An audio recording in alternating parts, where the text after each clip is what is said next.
Mheshimiwa Waziri Mkuu, baada ya kusema hayo machache, ningeomba kwanza uje ili uweze kupokea tuzo maalum kwa mwanamichezo namba 1 wa Jamhuri ya Muungano wa Tanzania, na si mwingine ni Dr.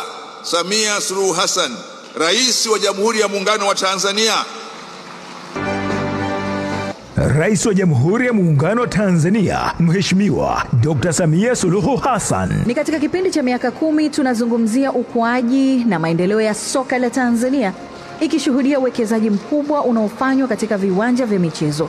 Viwanja vya kisasa vya michezo jijini Arusha, Dodoma na Kizimkazi visiwani Zanzibar vinajengwa, wakati uwanja wa Benjamin Mkapa na Uhuru vikiwa chini ya maboresho chini ya Rais Samia Suluhu Hassan kwa ajili ya kufanikisha haya. Ni wakati huu ambapo Tanzania kwa kushirikiana na majirani zake wa Kenya na Uganda anakuwa mwenyeji wa fainali za CHAN 2024 ambazo zinafanyika mwaka 2025 pamoja na zile za AFCON 2027. Ufinyu wa bajeti sio tatizo kubwa kwa sasa kutokana na kile ambacho serikali imekuwa ikiitengea wizara hii yenye dhamana ya michezo mabilioni ya fedha kila mwaka.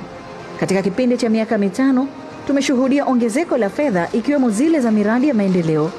Na kwa mwaka huu wa fedha 2024-2025 Tanzania imeshuhudia bajeti ya kihistoria yenye ongezeko la 805 kutoka kutengewa bilioni 40 hadi kufikia bilioni 280.